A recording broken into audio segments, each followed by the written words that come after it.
Bom dia a todos e a todas. É com muita alegria que a gente inicia mais um dia do nosso evento, agradecendo a todos a participação e o envolvimento, né, durante esses dias. Então, hoje nós temos uma live super importante para iniciar o dia, com o título Autorregulação em diferentes áreas de conhecimento.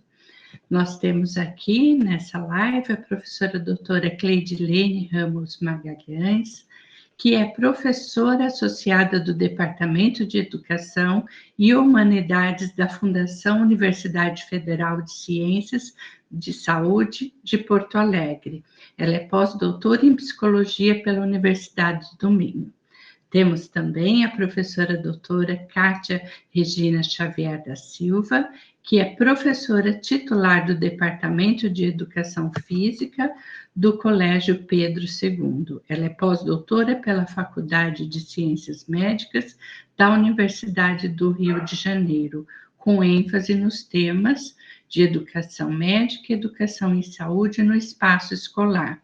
E, por fim, a professora Liz Cristiane Dias, que é professora associada do Departamento de Geografia do Instituto de Ciências Humanas da Universidade Federal de Pelotas. Ela é pós-doutora em Educação na Universidade Estadual de Campinas, Unicamp. Temos conosco também o grupo de apoio, Marina e Silvana, que vão aí mediar os nossos trabalhos. Então, agradeço a presença de todos e é com muita alegria que a gente dá início a mais um dia e o último dia, né, do nosso evento. Então, eu passo agora a palavra à professora Cleidilene, que vai iniciar a sua fala. Bom dia a todos e todas. Queria inicialmente agradecer o convite, né, da comissão organizadora do evento e dizer que é com grande alegria e prazer, né, que faço parte dessa mesa com as colegas, e com certeza é um tema, assim, dessa live, um tema, assim, bastante relevante e precioso para nós, né. Acho que um primeiro ponto importante é a gente ter motivação, ter entusiasmo, né, com aquilo que a gente faz, e imagino, né, que é o caso de nós aqui. Eu fiz para minha fala um pequeno roteiro que eu vou compartilhar para facilitar, enfim, a nossa comunicação aqui, tá bem?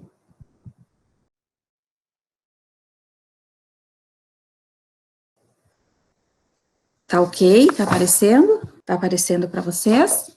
Sim, Cleide. Tá bem. Bom, então, eu dei um título, né, para essa minha fala. Eu vou partir, né, do ponto da formação dos professores, né, com formação de professores e profissionais de saúde, formação de professores e profissionais de saúde para a promoção da autorregulação em saúde na infância. Esse enfoque, ele é um recorte de um projeto maior que nós desenvolvemos aqui na região sul, e é um projeto focado, na verdade, na promoção da autorregulação em saúde, no contexto do desenvolvimento do tema da saúde, né, na escola. Nós temos o programa Saúde na Escola, uma política pública aqui no Brasil, que ela existe desde 2007, e, na realidade, nós nos propusemos a desenvolver essa formação de professores e profissionais, a fim de potencializar, né, o desenvolvimento dessa interlocução entre a saúde e a educação. O projeto foi desenvolvido em parceria com as secretarias municipais de educação e de saúde de um município aqui do Rio Grande do Sul chamado Sapucaia do Sul. Esse município é parte da região metropolitana de Porto Alegre. O projeto, ele foi embasado no projeto As Travessuras do Amarelo, do professor Pedro Rosário, da Universidade do Minho, né? O projeto ele foi desenvolvido no contexto do Grupo de Pesquisa Estudos em Educação e Saúde, da UFSPA, ele foi contemplado com o fomento de um edital da CAPES, o edital PVE 2015-2018, e o projeto também foi registrado como um ensaio clínico randomizado no Clinical Trial. Nós temos como objetivo, né, tivemos como objetivo maior nesse projeto, analisar a eficácia de ações de educação em saúde no contexto PSE, para promover a autorregulação e a autoeficácia para o autocuidado em saúde em escolares, né, escolares de 5º ano da educação básica. No âmbito desse objetivo maior, né, nós tivemos como uma das etapas do projeto o desenvolvimento da formação dos professores, porque nós acreditamos que para a gente poder, né, alcançar as crianças, né, os alunos das escolas, alcançar o desenvolvimento dessa temática da saúde na escola, a gente precisa trabalhar com quem está, como a gente diz, no chão da escola, os professores, porque não adianta nós, pesquisadores, irmos até as escolas, desenvolvermos intervenções, irmos embora e não ficar, digamos assim, o germe desse trabalho, enfim, para que ele possa crescer, enfim, frutificar na escola. Então, foi com o propósito de auxiliar as crianças, né, ensinar as crianças estratégias de aprendizagem, né, para que pudesse ocorrer o desenvolvimento da autonomia e da autorregulação, tanto para a aprendizagem quanto para a saúde, bem como equipar essas crianças para assumirem o controle da sua aprendizagem e dos seus hábitos de vida. Então, nós não trabalhamos diretamente com as crianças, trabalhamos com a formação dos professores e dos profissionais de saúde para alcançar esses propósitos, porque, na verdade, nós não tínhamos intenção direta de influenciar o programa de saúde na escola, né, a política, mas, indiretamente, sim, nós acabamos fazendo uma avaliação também, né, indireta desse programa. Mas o nosso propósito, então, era desenvolver essa formação, potencializar o trabalho articulado dos professores das escolas com os profissionais de saúde, para que a gente pudesse, então, alcançar esses propósitos do projeto. Nós não partimos, né, de um olhar externo, né, nós, na verdade, fizemos inicialmente um mapeamento das ações, do que já ocorria no município, e a partir desse mapeamento foi que nós, então, propusemos o desenvolvimento do projeto. Todo o processo iniciou em 2014, e ele finalizou, na verdade, em 2017, final de 2017, de modo que nós tivemos, né, a partir desse mapeamento das ações, nós tivemos a elaboração de materiais, né, além do livro das Travessuras do Amarelo, que já existia, né, nós desenvolvemos outro livro, né, focado nas narrativas para a saúde, né, para as temáticas da alimentação saudável e da saúde bucal, né, adaptamos e desenvolvemos com os professores e profissionais de saúde atividades direcionadas, né, para essas temáticas. Durante 2015, mais precisamente de agosto a dezembro de 2015, nós fizemos uma formação, né, dos professores, e depois, em 2016, nós desenvolvemos a intervenção. Vou falar um pouco mais sobre a formação. Então, essa formação, ela foi baseada no livro, né, nas travessuras, no estudo desse livro, da compreensão, né, dos propósitos das narrativas, do próprio referencial teórico, né, e centramos também no desenvolvimento da temática, das temáticas, né, de forma mais conceitual, né, das temáticas alimentação saudável e saúde bucal. Também abordamos e desenvolvemos ali, estudamos, né, os 2 livros, né, e a partir desse estudo dos 2 livros, nós fomos com os professores e profissionais de saúde, pensando atividades, né, fazendo inicialmente com eles próprios, né, professores e profissionais de saúde, para que depois eles pudessem, né, replicar essas atividades com as crianças. A formação, nós tivemos o prazer de contar com a professora Jussara, né, que media essa live, no desenvolvimento dessa formação, né, nós fizemos uma imersão com a professora Jussara, depois fomos desenvolvendo e sempre dialogando com ela, que já, né, tinha experiência prévia em São Paulo com o desenvolvimento do projeto As Travessuras do Amarelo. Então, nós fizemos essa formação, bem de forma interativa, né, com os professores e profissionais de saúde, para que eles pudessem, então, no ano seguinte, desenvolver a intervenção. Em termos numéricos, nós tivemos nessa formação 35 participantes, entre profissionais de saúde e professores de 5º ano, orientadores e supervisores, né, das escolas. Tivemos também, em algum momento, diretores, né, mas, assim, basicamente foram esses profissionais e professores. Dentre os profissionais de saúde, a gente tinha dentista, enfermeira, auxiliar, o técnico em saúde bucal e agentes de saúde, né. Foi uma formação bastante, assim, rica e produtiva, né, motivadora dos professores, e eles, depois de compreenderem os propósitos do projeto, prontamente se engajaram, né, na formação e, no ano seguinte, em 2016, no desenvolvimento da intervenção.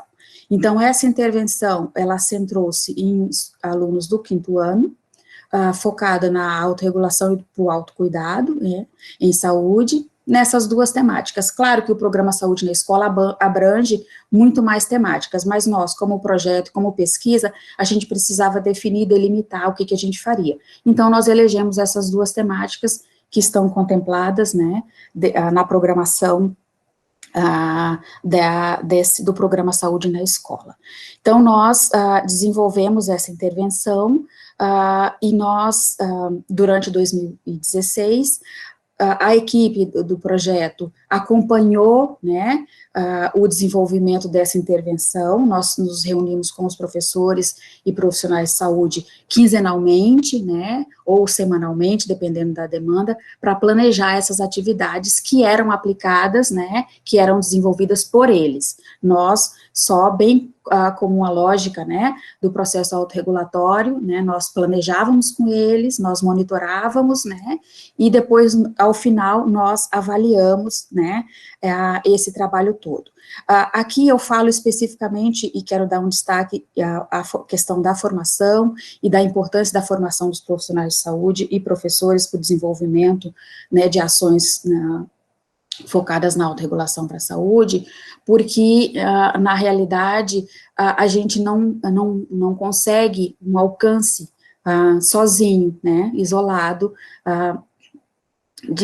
com atuações isoladas. Então, a ideia do projeto foi fazer essa articulação para que a gente pudesse ter um alcance melhor nas crianças, né, e o resultado disso tudo, né, de forma bem breve, sintética, para a gente poder discutir logo mais, é que essa intervenção, o que os resultados do projeto, em termos globais, né, nos mostraram, foi que essa intervenção, ela contribuiu não só para os professores e profissionais de saúde individualmente, não como pessoas, eles se beneficiaram, né, do desenvolvimento dessa formação, enfim, quanto do desenvolvimento da intervenção também, em termos globais, quanto essa intervenção impactou nas crianças em termos de conhecimento, em termos, né, de comportamentos, de desenvolvimento de habilidades, né, e também impactou nas próprias famílias. Então, a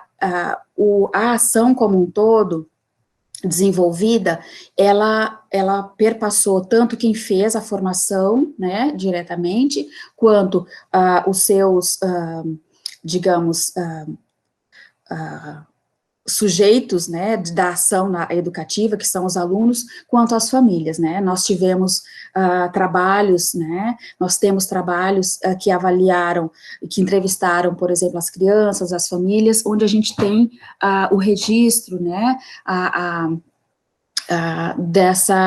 do relato desse impacto, né, da intervenção, também nesse âmbito, né, social, né, que seria o da comunidade em si.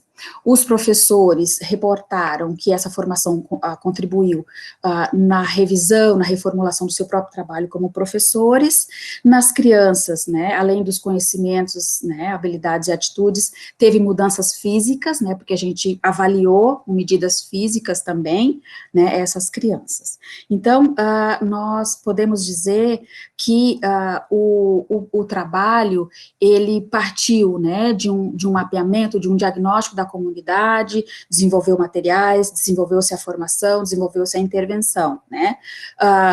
Ao final do processo todo, nós fizemos a devolutiva para o município, né, um dado que eu não disse antes, mas na pesquisa em si, a gente contemplou somente 4 escolas e 7 turmas, mas depois de finalizada a pesquisa, nós fizemos a devolutiva para o município e nós oferecemos, né, no segmento, a oferta da mesma formação para as demais escolas e demais profissionais de saúde que não tinham sido contemplados.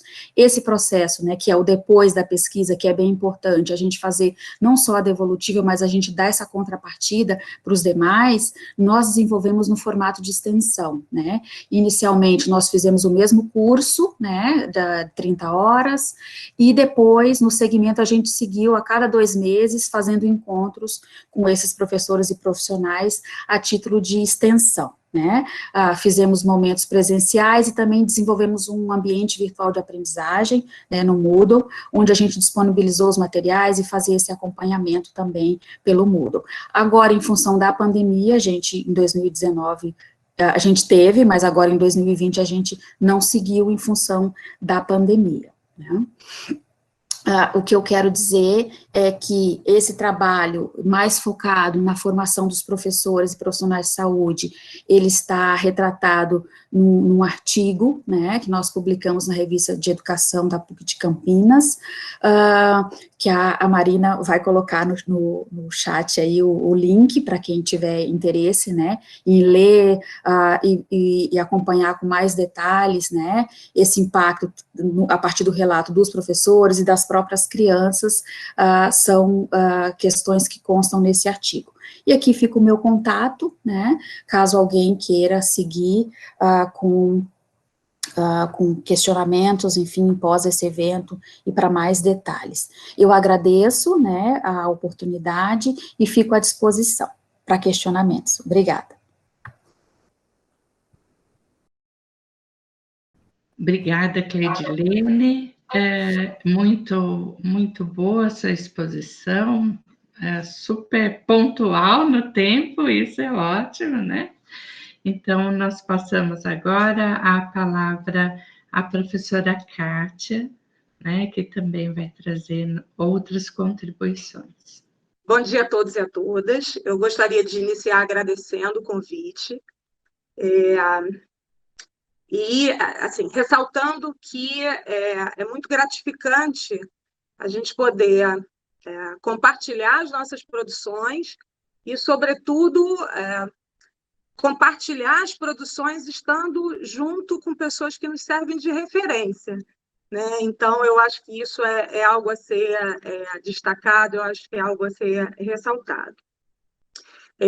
Na minha exposição, eu vou falar um pouco sobre a autorregulação no processo de construção de materiais didáticos para a educação básica, e algumas dessas reflexões estão no capítulo do livro que foi lançado ontem. Então, a proposta é compartilhar com vocês um pouco desse percurso que a gente tem feito no Rio de Janeiro, de utilizar o referencial da teoria social cognitiva, em especial os processos de autorregulação, para pensar a educação, pensar o ensino, e construir materiais didáticos que possam, de alguma forma, colaborar para potencializar, para ensinar processos de autorregulação no contexto da educação básica. Eu não fiz uns slides, eu vou fazer os comentários, e se vocês quiserem fazer os questionamentos no chat, depois a gente responde. Bom, eu queria iniciar colocando o meu lugar de fala, né? Eu acho que isso é importante até para poder contextualizar essa exposição. Eu sou docente de educação básica há 24 anos, com atuação numa área que me desafia, me encanta e me completa a cada dia, que é a educação física. Embora eu tenha uma formação em pedagogia, a minha identidade é de professora de educação física. E ao longo desses 24 anos, eu vivi inúmeras experiências, desde trabalhos voluntários em projetos sociais dentro de comunidades tomadas pelo tráfico, no Rio de Janeiro, passando por escolas públicas de diferentes municípios, no município de Belford Roxo, no município do Rio de Janeiro, na rede estadual, em Caxias, né, até escolas classificadas como de classe alta, né, chamada classe A. E há 15 anos, eu atuo no Colégio Pedro II, o mais antigo colégio federal do Brasil, que foi fundado em 2 de dezembro de 1837, ou seja, há quase 183 anos, antes mesmo do Pedro II se tornar imperador. E aí, o que eu vi de comum nessas instituições? Muitas coisas, obviamente, muitas coisas. Mas se eu tivesse que apontar 2 coisas, a primeira seria, eu vi em comum nessas instituições muitos desafios. Em todas essas instituições, não teve uma que não tivesse desafios a serem enfrentados, superados, refletidos. E a segunda coisa que eu vi em comum foram professores engajados em fazer o melhor que eles pudessem para superar os desafios. Então, essa é uma questão importante, porque, embora a gente tenha cada vez mais recebido inúmeras críticas a respeito da profissão docente, a gente tem aí muitos professores engajados em fazer o melhor que eles podem, apesar das dificuldades. Mas, a partir daí, né, os desafios e o engajamento, os caminhos eles se bifurcam, né? Há muitas diferenças de investimento, né? Então, as instituições, há diferenças de investimento em relação à gestão, à estrutura, a aspectos didático-pedagógicos e, sobretudo, a valorização da profissão docente, né? E justamente essa diferença nos investimentos é que dá origem a diferentes resultados, sejam eles mais ou menos satisfatórios, tanto no que se refere à aprendizagem dos estudantes, quanto na qualidade da educação. Desde 2013, eu atuo no mestrado profissional em práticas de educação básica do Colégio Pedro II, e lá eu tenho tido uma rica oportunidade de aliar teorias e práticas, e junto com professores que estão diretamente em atuação na educação básica, essa é uma condição para participar desse programa, estar em atuação. Eu tenho tido a oportunidade de refletir de maneira teoricamente fundamentada e metodologicamente orientada e propor algumas alternativas para a superação daqueles desafios que eu comentei no início. A teoria social cognitiva do professor Albert Bandura tem nos servido como uma lente para poder compreender alguns dos aspectos do funcionamento humano e tem servido como ponto de ancoragem para a gente construir os nossos materiais. Então, a proposta é utilizar o referencial teórico da teoria social cognitiva para construir esses materiais didáticos e fomentar processos autorregulatórios em diferentes áreas do currículo. A gente tem recebido professores, pelo menos em relação ao grupo de orientandos, eu tive orientandos de espanhol, de educação física, de francês, do primeiro segmento do ensino fundamental, de língua portuguesa, enfim, diferentes segmentos. E aí a gente tem 3 premissas que nos orientam. A primeira delas é que a autorregulação é uma capacidade humana da qual todos somos dotados. Então, essa é uma primeira premissa. E esse processo, essa capacidade humana pode ser e deve ser objeto de ensino, sobretudo no ambiente escolar. Uma segunda premissa, e aí a gente se ancora também em estudos da professora Lourdes, da professora Eveli, da professora Jussara, a reflexividade dos professores durante a ação docente é fundamental. E é importantíssimo que a gente dê atenção aos currículos, sobretudo no que se refere ao desenvolvimento de competências e habilidades ligadas à docência. Então, a ideia é que os docentes eles devem ser capazes de refletir, de analisar sobre as suas próprias práticas e selecionar de maneira adequada as estratégias para solucionar os problemas enfrentados no dia a dia. Isso requer um processo de tomada de consciência, como pessoa e como profissional, que é uma capacidade associada ao processo de planejamento e de desenvolvimento das ações docentes. E uma terceira premissa é que o investimento no desenvolvimento de estratégias autorregulatórias na formação de professores pode repercutir de maneira positiva na qualidade do ensino e na ampliação das possibilidades de aprendizagem dos estudantes. E aí a gente parte de dois pressupostos para poder pensar a construção dos materiais. A primeira delas, o primeiro pressuposto, é que a pesquisa é um caminho privilegiado para o exercício de autorregulação. Então, para pensar materiais ancorados na autorregulação da aprendizagem, é importante que os professores exercitem o seu processo autorregulatório. E como é que a gente faz isso? Por meio da pesquisa. E o segundo pressuposto é que a adoção de estratégias autorregulatórias para o desenvolvimento de materiais didáticos é algo que pode favorecer esse processo de aproximação entre teorias e práticas nessa formação. Essas pesquisas desenvolvidas no mestrado profissional, elas podem, no nosso entendimento, colaborar para superar a dicotomia entre a produção acadêmica e o processo de ensino, né? Muitas vezes a gente ouve, na teoria a prática é outra, ou melhor, na prática a teoria é outra e na teoria a prática é outra, mas a gente tem feito esse exercício de olhar, aproveitando aí o dia Internacional da Gentileza, né? Olhar de maneira gentil para aquilo que a gente faz e para a teoria e tentar comunicar essa relação que a gente tem conquistado. Hoje a gente tem um grupo, literalmente um grupo, com 20 estudantes, né? Sendo 9 egressos e 11 mestrandos.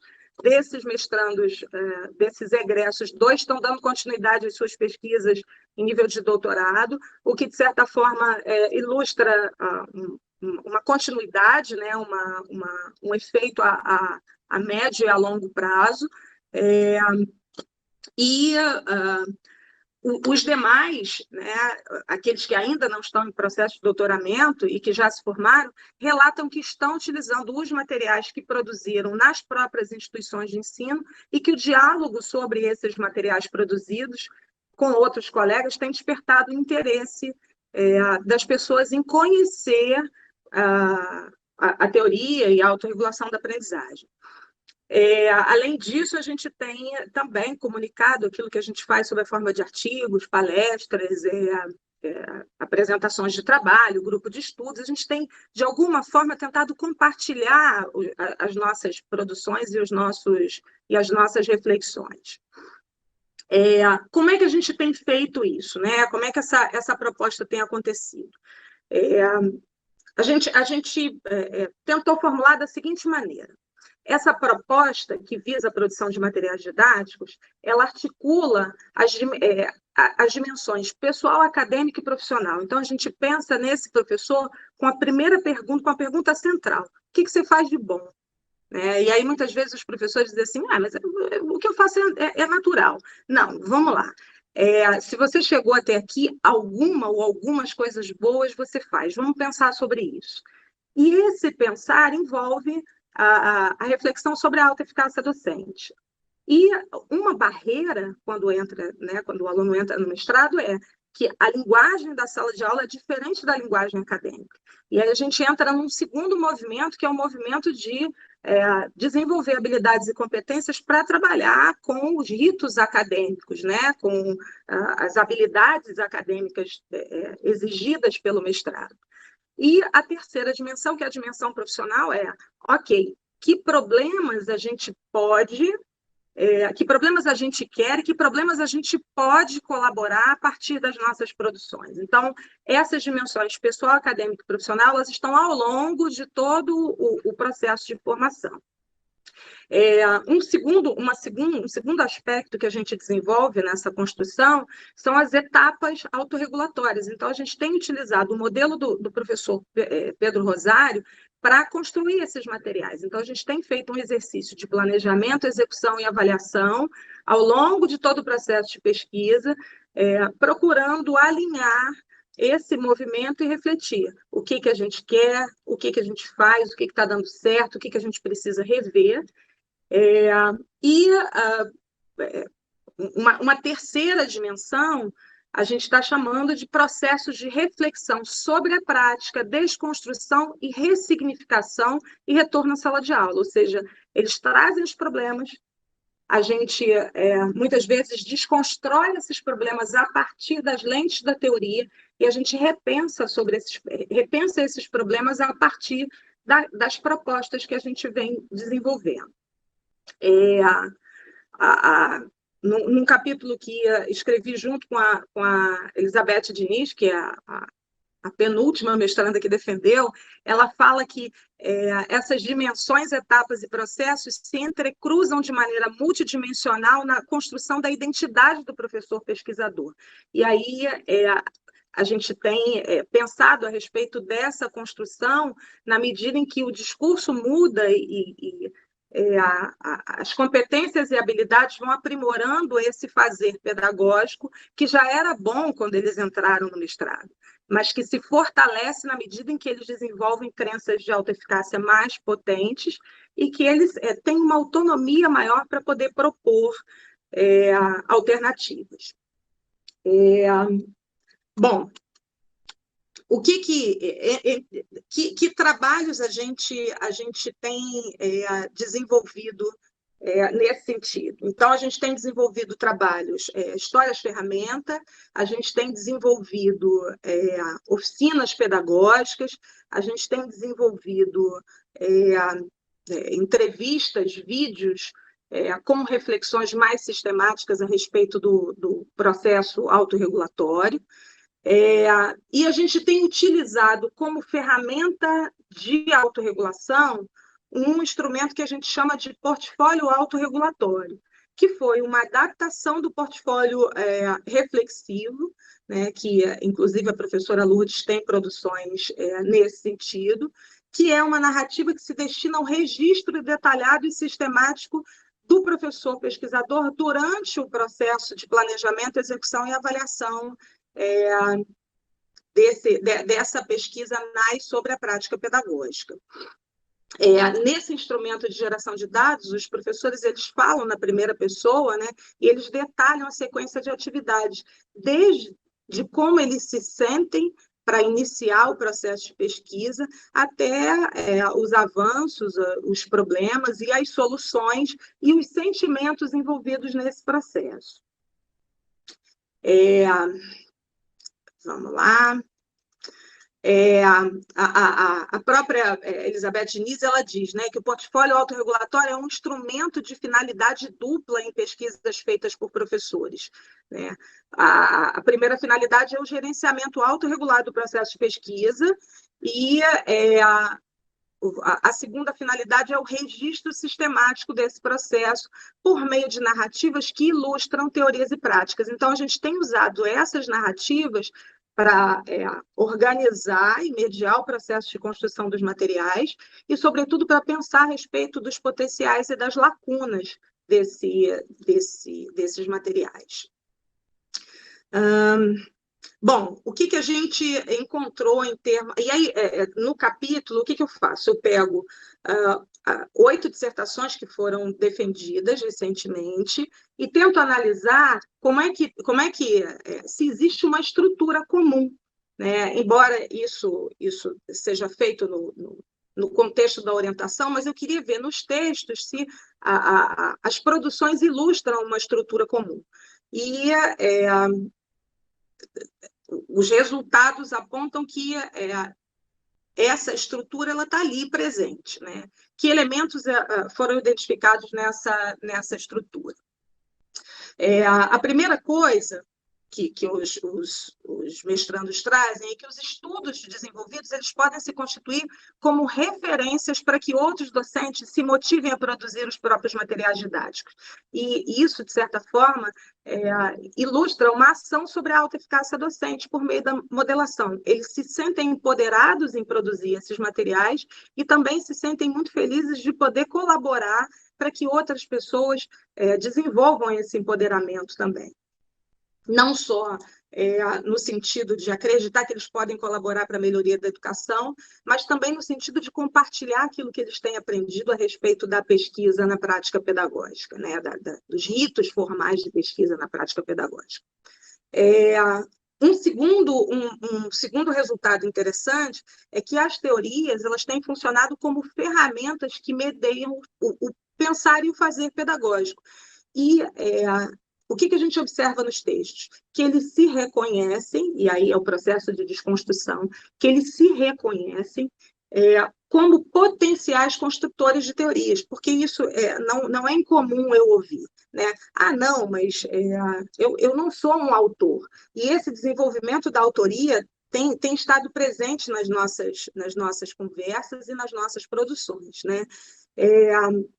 Esse debate a respeito do potencial da pesquisa como elemento de desconstrução, entre parênteses, né, construção de conhecimentos, saberes e práticas, ele tem sido importante para a gente poder desconstruir a crença de que a pesquisa feita pelo professor tem menor valor. A gente tem pensado muito sobre isso, né? Durante um longo tempo, a pesquisa feita pelo professor tem sido vista como algo que não é tão rigoroso assim. E a gente tem se esforçado para encontrar critérios de rigor e, ao mesmo tempo, falar a respeito desses saberes que são tão importantes e que a academia ela tem discutido, mas é importante que o professor da educação básica fale a respeito da própria prática. Um outro ponto em comum, já comentei aqui, né, a respeito do portfólio autorregulatório, que a gente tem visto como um potente instrumento de registro e monitoramento desse processo de pesquisa, e que ele tem fornecido pistas para análise do potencial de aplicabilidade do material, né? Então, esse é um ponto importante.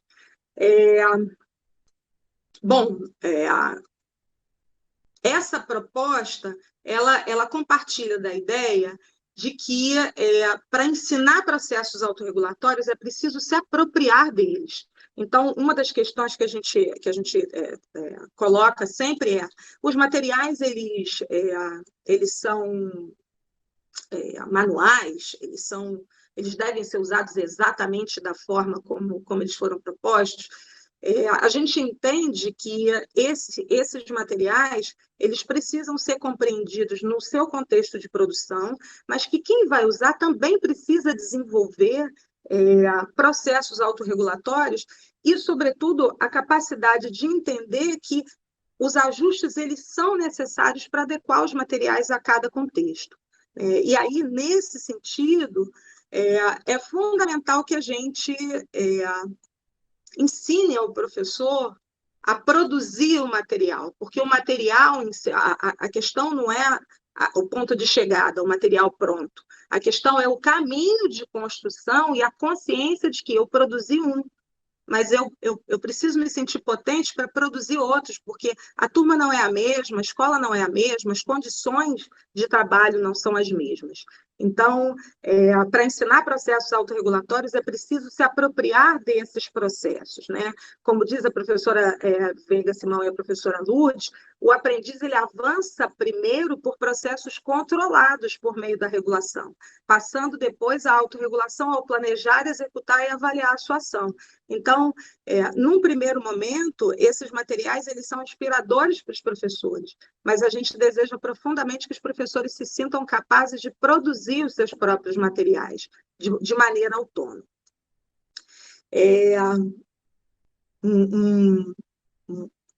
Já caminhando aí para o final, eu queria destacar que nesse processo de produção de materiais didáticos com base no referencial da autorregulação, a gente entende de verdade que a pesquisa, o processo de pesquisa, é uma estratégia autorregulatória, né?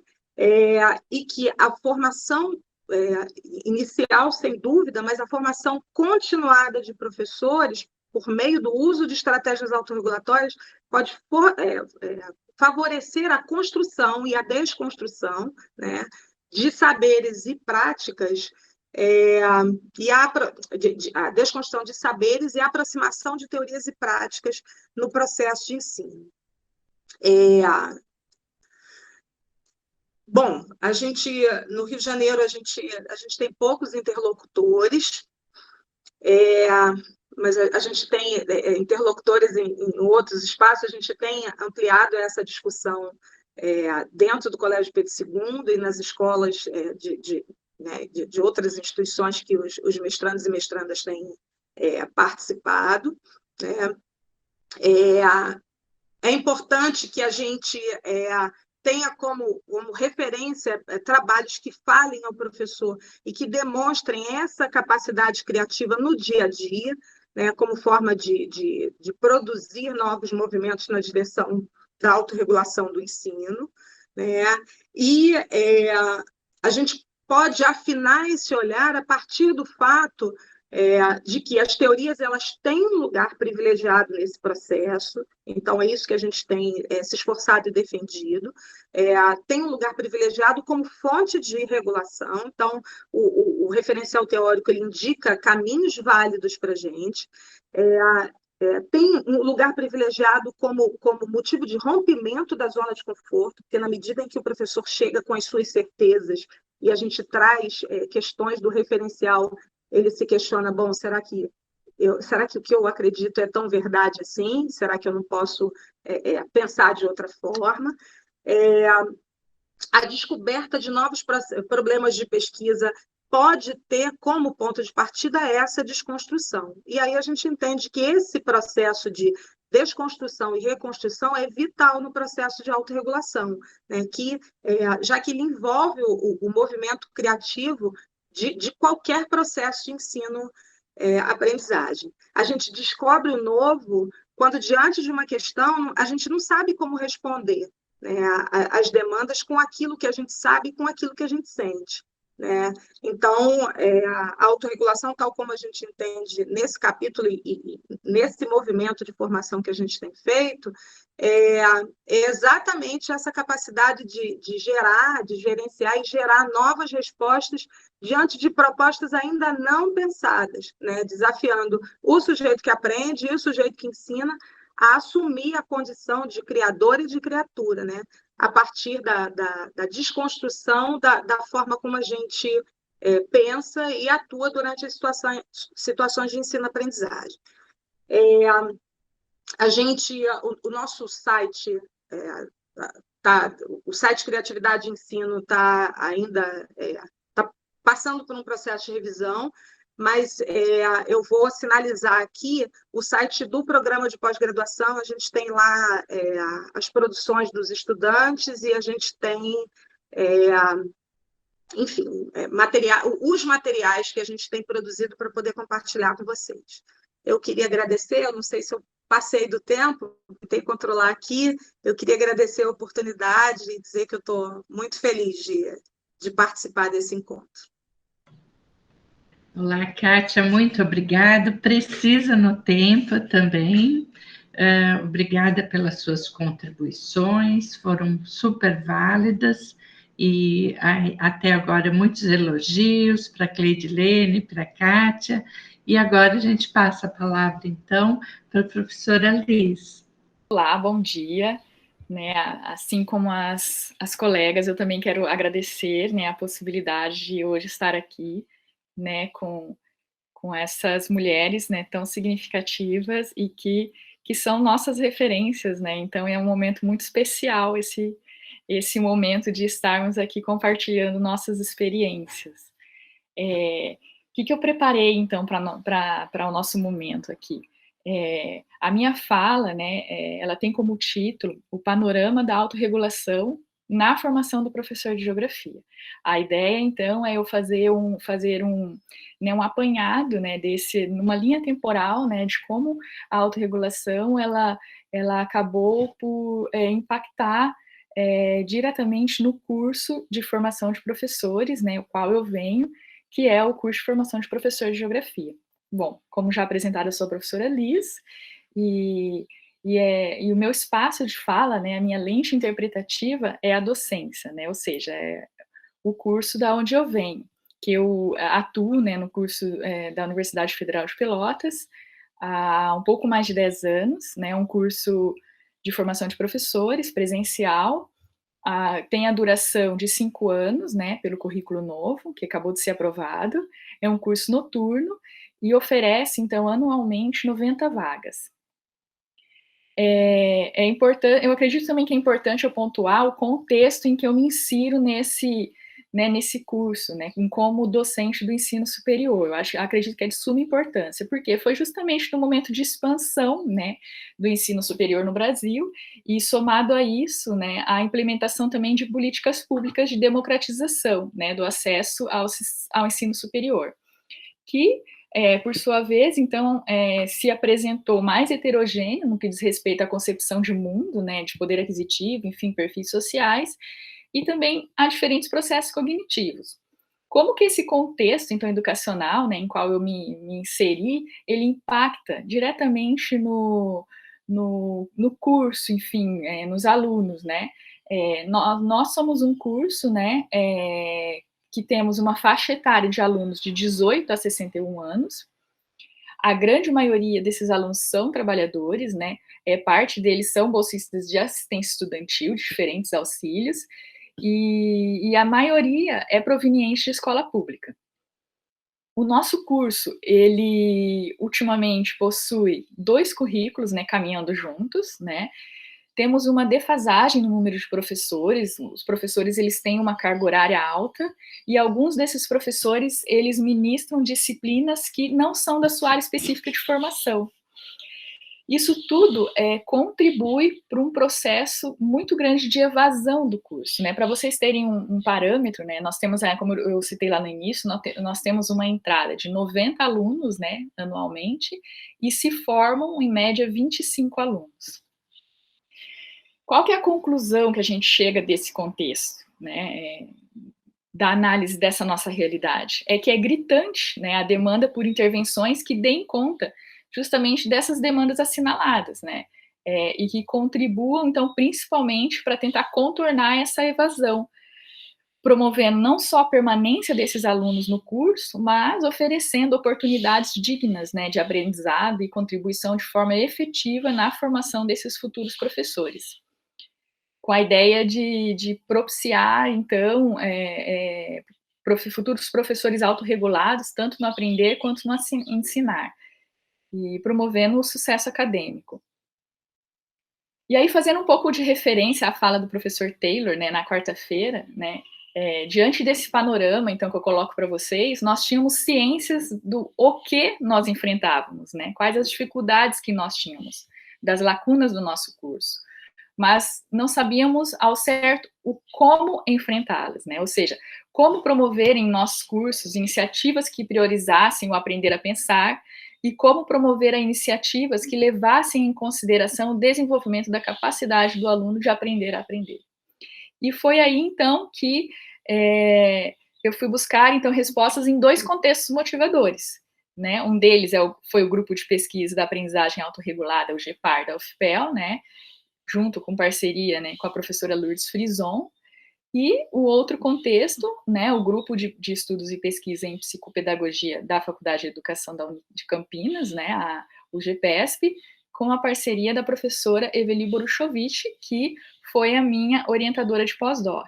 Foi aí, então, que eu começo a trilhar os caminhos da aprendizagem autorregulada, da autorregulação, para tentar, então, compreender melhor esse meu contexto, né, enquanto docente de um curso superior de formação de professores, e como, enquanto docente, eu poderia contribuir, então, para tentar intervir nessa realidade que se apresentava até então, né, nesse contexto que eu acabei de mencionar com vocês.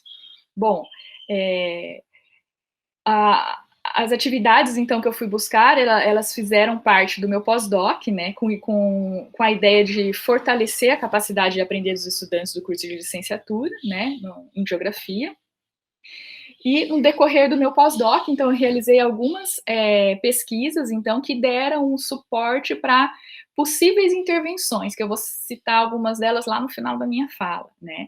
Então, uma das atividades que eu realizei durante o meu pós-doc, e que é importante eu citar aqui até para contextualizar um pouco como a geografia se insere, né, nesse interim da autorregulação, foi uma revisão sistemática de literatura, né, que eu realizei na base de dados do Cielo, Redalic e CAPES, né, tendo como recorte de pesquisa, né, recorte de análise as palavras autorregulação da aprendizagem e geografia, né. Nessa pesquisa foram localizados apenas 10 trabalhos, né, sendo que destes 5 eram artigos científicos, 4 dissertações e uma tese.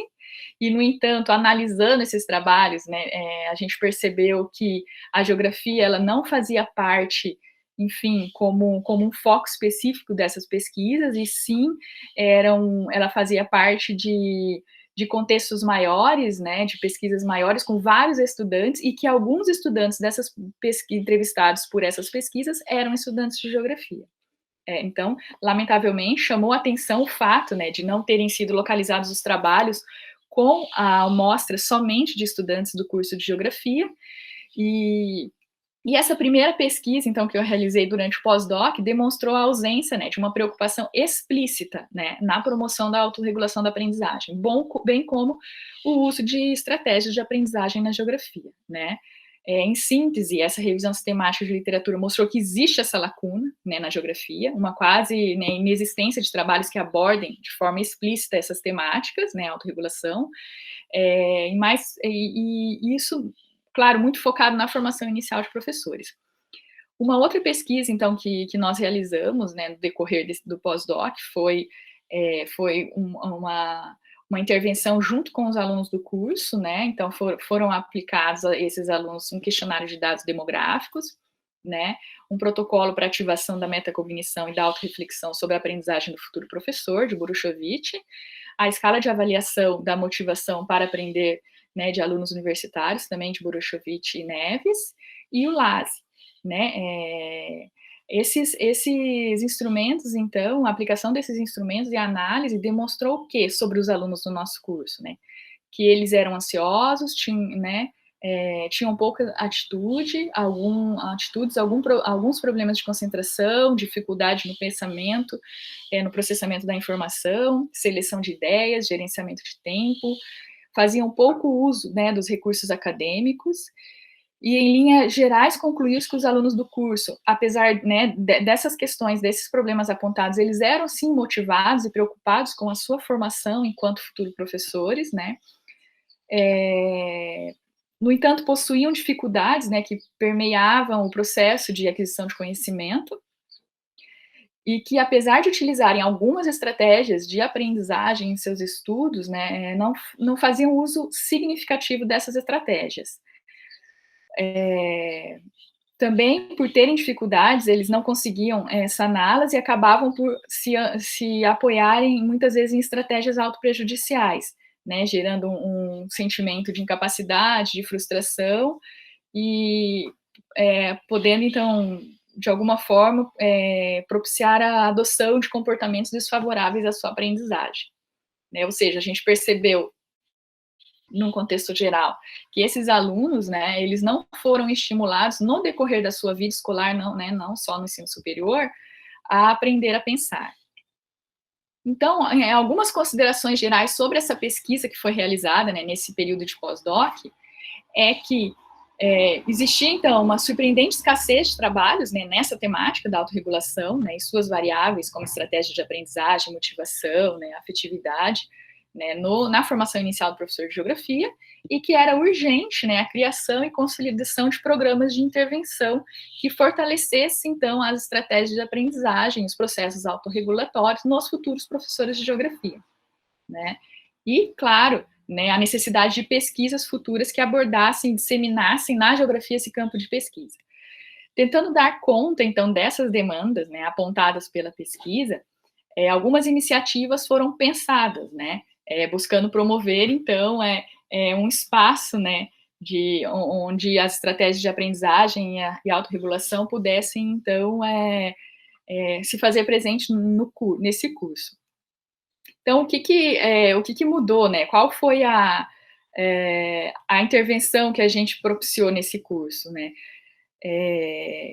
A nossa ideia é que, a princípio, né, seria importante que a gente aprofundasse em algumas pesquisas, né, que já haviam sido, então, iniciadas com o pós-doc, né, porque, de alguma forma, a gente entende, né, que a pesquisa é um processo formativo e um processo propositivo, e pensando, então, dentro dessa perspectiva, foi criado, em 2019, um projeto Guarda-Chuvas, que se denomina Estratégias de Ensino e Aprendizagem no curso de formação de professores em Geografia, tendo como parceiros de pesquisa, então, vários professores do curso, professores esses que, mais especificamente da área, vamos dizer assim, de ensino de geografia, né, e a ideia desse projeto foi justamente investigar, né, tendo como base a teoria social cognitiva, o uso das estratégias de aprendizagem por parte dos estudantes do curso de licenciatura.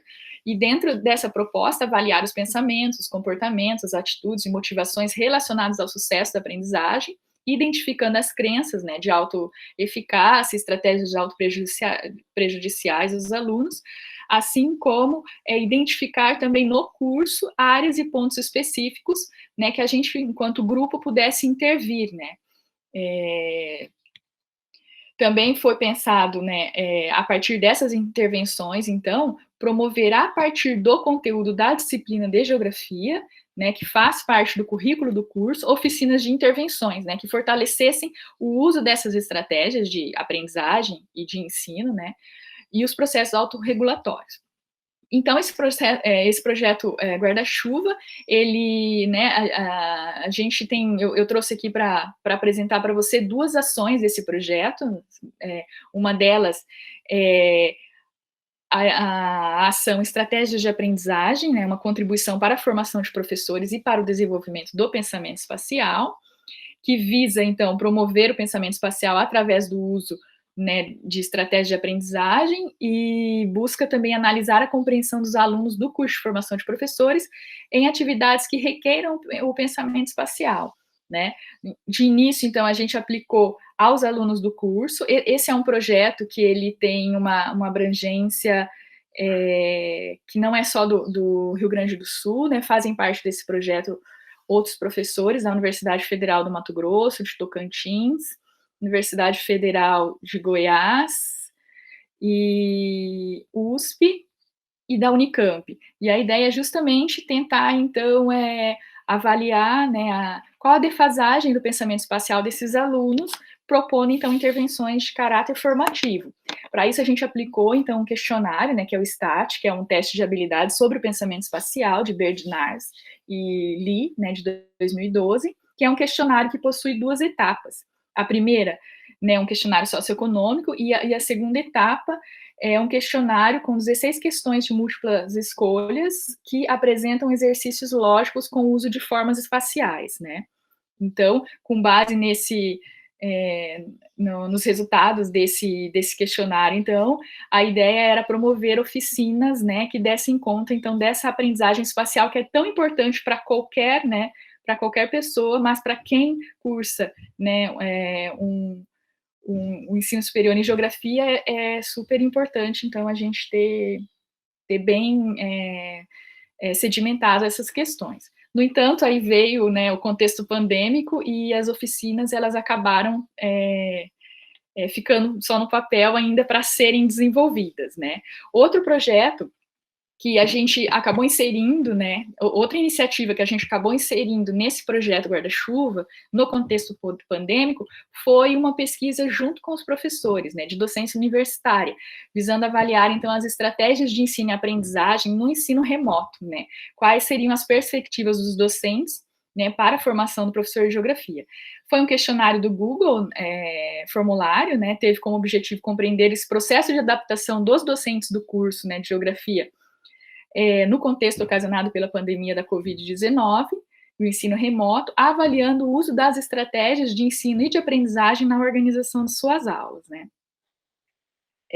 A ideia é justamente a gente, com base nessa, né, nos resultados desse questionário, desenvolver, então, rodas de conversa com esses professores, né, a fim de conversar um pouco sobre os seus processos de aprendizagem, né, de que forma eles se autorregulam, como eles pensam na aprendizagem dos alunos, enfim, e esse projeto é um projeto que ele está mais atuante, né, nesse contexto pandêmico. Também desse projeto Guarda-Chuva, nós temos duas pesquisas, né, de dissertações de mestrado, uma já concluída, que é a pesquisa da mestre Fernanda do Amaral Burkert, né, que é o investimento acadêmico dos alunos do curso de licenciatura em Geografia, né, autorregulação e estratégia de aprendizagem no contexto socioespacial da Universidade de Pelotas, que visou justamente avaliar, então, de que forma investigar, né, o esforço desses alunos do curso de licenciatura em Geografia, né, que esforço eles empregam em suas trajetórias acadêmicas para se tornarem professores de Geografia, considerando variáveis ambientais, como, por exemplo, o seu contexto socioespacial, e a segunda dissertação, que está em andamento, né, que é a da Maiara Moreira Berdetti, né, que é estratégias que autorregulam a aprendizagem na formação de professores de geografia, narrativas autobiográficas de docentes do projeto Desafio, né. A dissertação da Maiara, ela visa investigar, então, quais foram as contribuições do projeto Desafio, que é um curso pré-vestibular gratuito da Universidade Federal de Pelotas, para a formação do docente em geografia, e como eles desenvolveram suas estratégias e autorregularam suas aprendizagens durante esse processo, né. E como eles utilizam essas estratégias, né, construídas para operacionar, né, o raciocínio geográfico como professores hoje em sala de aula. Enfim, a ideia era justamente apresentar aqui um pouco mais, né, dos resultados desse projeto Guarda-Chuva, mas de acordo com esse contexto pandêmico, então a gente vem trabalhando mais especificamente questões de cunho mais teórico, né, e avaliando, né, os resultados, então, das intervenções enquanto pesquisa que a gente vem desenvolvendo dentro da instituição, mas já foi possível, né, a gente tirar algumas conclusões, né, a respeito, né, dessa inserção. E já para finalizar a minha fala, então, a gente concluiu desse cenário de pesquisa, né, como um processo educativo e também propositivo, que é de suma importância, né, o uso de estratégias de aprendizagem cognitivas e metacognitivas, né, nos cursos de formação de professores, né, a partir também de uma concepção situada de aprendizagem, ou mais precisamente no que diz respeito ao contexto de formação inicial dos professores de geografia, e que é importante o esforço de integração que não se traduz apenas em considerar simultaneamente a importância dos processos, conteúdos e condições ao pôr em prática o conhecimento estratégico, mas também entender que os aspectos da metacognição estão vinculados ao contexto. Para Veiga, Simão e Frison, né, o conhecimento experienciado das componentes cognitivas e metacognitivas, motivacional, volitiva, em interação com o contexto, constitui uma ferramenta única para os profissionais desenvolverem experiências de aprendizagem com seus alunos, ensiná-los a autorregularem as suas aprendizagens por meio do conteúdo das disciplinas que fazem parte do currículo, né? Neste caso específico, né, o currículo de geografia. E essa visão situada do conhecimento, então, reivindica a necessidade, né, que as estratégias de aprendizagem sejam ensinadas de modo explícito, intencional, ao mesmo tempo que se ensina os conteúdos de cada disciplina. E para finalizar, eu acho que eu vou fazer referência à fala da professora Eveli, né, na abertura desse evento, onde ela reforça, e é o que a gente observa muito no nosso curso, né, que o investimento em estratégias de aprendizagem, né, é uma variável-chave para que a gente possa potencializar, então, o empoderamento dos alunos, né, e professores e o fortalecimento dos seus processos autorregulatórios nos cursos de formação de professores. Então, essa é a contribuição que eu tinha, agradeço imensamente a oportunidade, estou, né, aberta para os questionamentos. Obrigada. Muito obrigada, Liz. As suas contribuições foram ótimas, eu acho que as três, né, inspiradoras realmente. Eu gostaria de, né, fazer aqui um apanhado das ideias. Nós vimos nessa manhã grandes pesquisadoras brasileiras que, de forma tão clara, apresentaram a relação efetiva da educação, saúde e autorregulação. Acredito que as diferentes experiências retratadas nos mostram as possibilidades de estudar, pesquisar e intervir sistematicamente e intencionalmente no contexto educacional. Penso que há em comum a forma como as três professoras abordaram a formação de professores, né, tanto da educação básica como da licenciatura, em específico hoje da de geografia, e a produção de materiais didáticos. Então, assim, eu queria que elas depois fizessem uma rodada aí, né, já inicial, a partir da seguinte problematização: considerando o contexto que está se configurando para 2021, o que vocês sugerem para a continuidade desses trabalhos que auxiliam, a meu ver, a concretização de algumas competências e habilidades propostas na BNCC, principalmente as que parecem tão abstratas para os professores, por exemplo, como a de número 8, conhecer-se, apreciar e cuidar da saúde física e emocional, compreendendo-se na diversidade humana e reconhecendo suas emoções dos outros, com autocrítica e capacidade de lidar com elas. E a 10ª, agir pessoal e coletivamente com autonomia, responsabilidade, flexibilidade, resiliência e determinação, né? Tomando decisões com base em princípios éticos, democráticos, solidários, que são questões que tocamos aqui hoje, né, nessa manhã. Nós temos também, aí eu acho que completando essa ideia como um bloco, né, de questões para que os professores pudessem falar, então, sobre questões sobre exemplos de materiais didáticos, se forem desenvolvidos em outras áreas, como geografia, química, ciências, e também, né, que vocês falassem, a partir de um questionamento da professora Lourdes, que vocês falassem um pouco mais como envolver os professores da escola nessas práticas, né? Então, como vocês têm trabalhado para que os professores reflitam, rompam com a zona de conforto que eles estão acostumados. Então, acho que essa é uma, assim, de uma forma geral, para que vocês pudessem, né, completar aí as suas ideias. É lógico que muitos elogios a gente está recebendo aqui, e com certeza nós temos ainda um tempo para que as pessoas coloquem mais questões aí, e na medida do possível a gente vai agrupando e trazendo aí algumas problematizações. Eu passo, acho que a palavra para Cleidilene primeiro, que começou. Pode ser, Cleidilene? Pode ser. Já queria que todas se posicionassem. Tá, muito obrigada, né, pelas questões. Eu fiz aqui algumas anotações, então vou falar se ficou, aí a gente recupera. Talvez eu comece pela última, né, como envolver os professores das escolas nessas práticas, né, e como envolver os professores das escolas em atividades formativas, né, como as que a gente relatou aqui. Eu diria, né, que este é um trabalho que ele é de sensibilização, né? A gente precisa começar com a sensibilização dos professores, mas, assim, tão importante quanto a sensibilização dos professores, a gente precisa da sensibilização dos gestores, né? Dos gestores, aí, diretores de escola, secretários, né, de educação, no meu caso, secretários de saúde.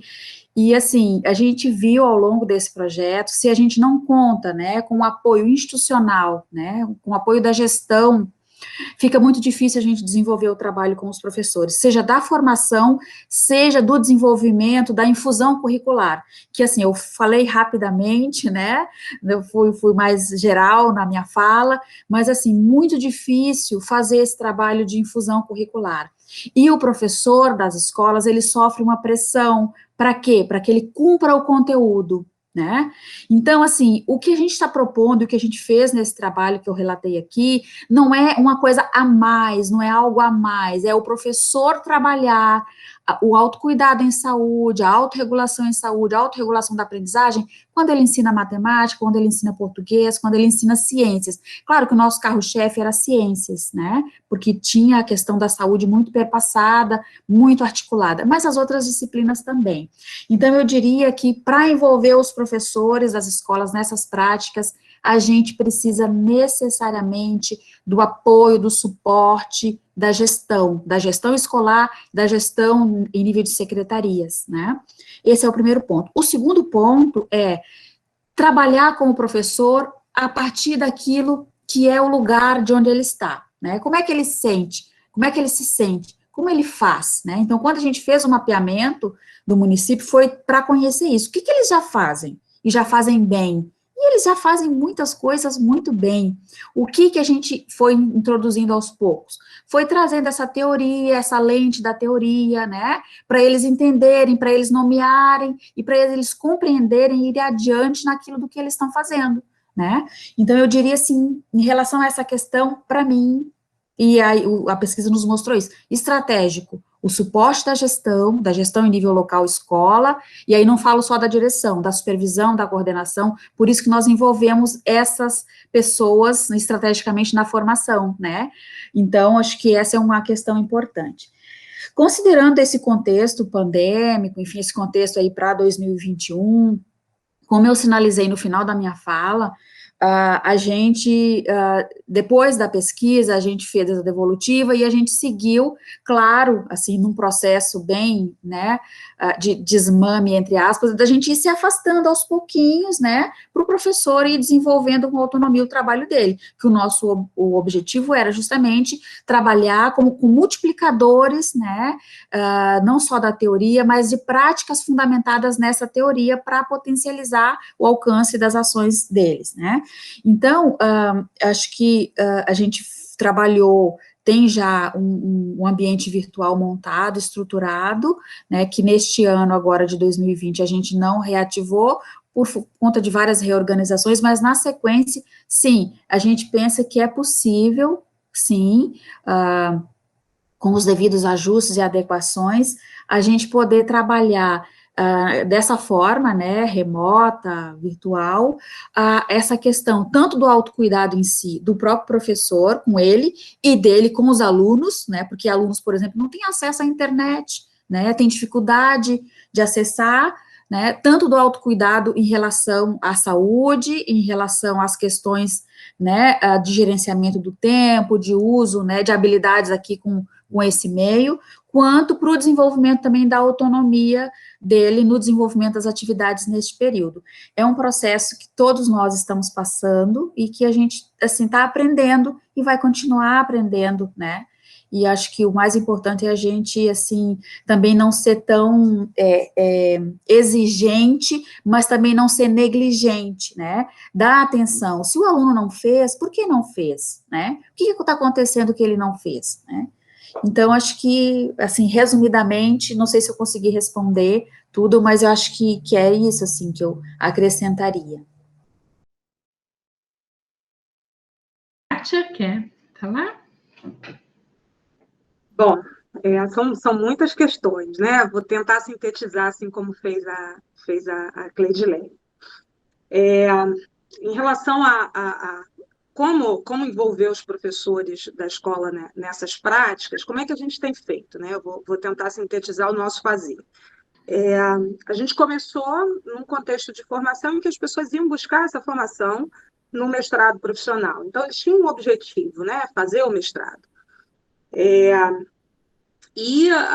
O movimento, né, inicial, e a gente tem se esforçado para manter, é de criar um ambiente acolhedor, cognitivamente, afetivamente, de escuta em relação às questões da prática, sem desqualificar as questões da prática, valorizando, sobretudo, não só sem desqualificar, mas valorizando essas questões como questões legítimas, mas um ambiente também de desafio, que coloque o professor para pensar para além daquilo que é visível, com base em questões, em desafios, em problematizações propostas pela teoria. Como é que a gente tem feito isso no contexto da formação do mestrado, além das pesquisas, né? A gente tem oferecido cursos de extensão, então, em algumas dessas pesquisas que a gente produziu, a gente desenvolveu cursos de extensão nos quais os mestrandos apresentavam as suas produções para professores que se inscreviam nesses cursos de extensão, e esses professores tinham contato com o referencial e avaliavam, de alguma forma, o potencial de aplicabilidade desse material. Então, e aí já entrando na segunda questão, né, se tem alguma orientação específica em cursos específicos, como de química, ou ensino de ciências, eu tenho uma formação específica, eu não dou conta de todas elas. Então, a gente tem utilizado o referencial da autorregulação, né, os construtos da TSC, como uma base para pensar a prática, e esses professores têm se lançado a aprimorar os seus planejamentos e seus processos de ensino a partir desse ferramental da TSC. Então, a gente tem trabalhos na área da matemática, da resolução de problemas, da compreensão leitora, da autorregulação dos comportamentos de saúde, da autorregulação do comportamento moral, com trabalho sobre violência contra a mulher, da autorregulação da aprendizagem em francês, a gente, além desses trabalhos, né, de ensino e de extensão, a gente tem também compartilhado com a escola e dado suporte para o desenvolvimento de de projetos de ensino. Então, a gente tem ampliado isso e sacudido a escola. Olha, a gente tem uma teoria aí que pode ajudar de alguma forma, vamos lá, então, vamos pensar sobre isso. Então, a gente já tem projetos que são oriundos das produções dos mestrandos, né, dentro da escola, no primeiro segmento do ensino fundamental, a transição do 5º para o 6º, e no 6º ano, com uma produção, um livro que se chama Um Papo sobre Estudar, Super Dicas para você aprender a aprender melhor, que está sendo utilizado em turmas do 6º ano, nesse contexto pandêmico. Então, um professor da escola descobriu o livro, e aí disse assim, poxa, eu queria saber desse livro, se esse livro é vendido. Eu falei, não, esse livro ele é de acesso público. A gente queria usar, a gente queria trabalhar essas questões com os alunos, e aí a gente tem se envolvido aí nesse sentido. Em relação à continuidade, né, pensando em 2021, a gente não tem... Aliás, nesse tempo, a gente tem a certeza de que a única coisa que a gente não tem é a certeza, né? Mas a gente tem 2 trabalhos em especial, e é um encaminhamento do grupo aí, que aborda a questão das emoções do professor, né? Então, eu tenho um trabalho da Lara e um trabalho da Daniela. A gente tem investido em pensar coletivamente a respeito da regulação das emoções, justamente para poder fortalecer esse processo de construção dos materiais, né? Então, o que fazer sobre a continuidade desses trabalhos? A gente está dando uma pausa para pensar o que a gente sente, como a gente se sente, para dar continuidade aí aos nossos trabalhos em 2021. E, além disso, as disciplinas de pós-graduação também, da pós-graduação, têm recebido professores de diferentes redes, né? Então, a gente tem compartilhado esse referencial e criado esse ambiente para motivar o professor, não para motivar o professor, mas para dialogar a respeito de possibilidades que muitas vezes eles não enxergam, e eles passam a enxergar na medida em que eles veem outros professores que conseguiram produzir a partir das suas práticas. Eu não sei se eu respondi, se eu falei todas as questões, mas é isso. O site, eu acho que a Marina compartilhou aí. Isso. Kátia, obrigada. Então, vamos escutar a Liz agora falar, né? E Liz, depois tem mais uma perguntinha. Eu vou... Apresenta a sua ideia geral, eu faço depois a pergunta. Tá, eu vou tentar ser bem coerente para não tomar muito tempo, né? Eu vou começar pela questão da Lourdes ali, né, que pediu, então, exemplos de oficinas de pensamento espacial. Lourdes sabe que foi um susto, né, o resultado desse questionário que a gente aplicou pelos alunos, porque o nível de acertos foi muito baixo. E aí, pensando que a gente trabalhou com alunos tanto do início, que estavam ingressando, mas com alunos que já estavam se formando. Né? Então, isso demonstrou que era urgente, né, essas oficinas. A gente começou com um projeto piloto no PIBID, né? A ideia é justamente de ver se a gente se ia surtir algum efeito, e a ideia depois era levar essas oficinas para o curso, né, todo, mas no período inverso, que era ruim porque também não atingiria todos os alunos, porque é um curso noturno, né? Mas como a maioria dos nossos alunos é trabalhador, ficava difícil a gente colocar isso, enquadrar isso dentro da grade de horários deles, o que seria ideal, né? Então, a gente começou com, nas reuniões do PIBID, então, desenvolver a ideia do antes, durante e depois, então, trabalhar com base na BNCC, né, os princípios do raciocínio geográfico, que seriam, então, os princípios de localização, conexão, comparação, conectividade, analogia, diferenciação, enfim, como que a gente podia pegar um conteúdo de geografia, trabalhar esses princípios, né, e aí a gente trabalhou a partir de questões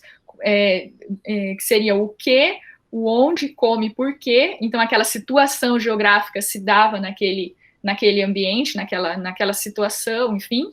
E aí os PIBIdianos, então, elaboravam esses planos de aula com base nessa provocação, iam para as escolas, desenvolviam o conteúdo, voltava, e a gente fazia uma autorreflexão do que tinha dado certo, o que não tinha dado certo, da prática deles, a estratégia que eles utilizaram.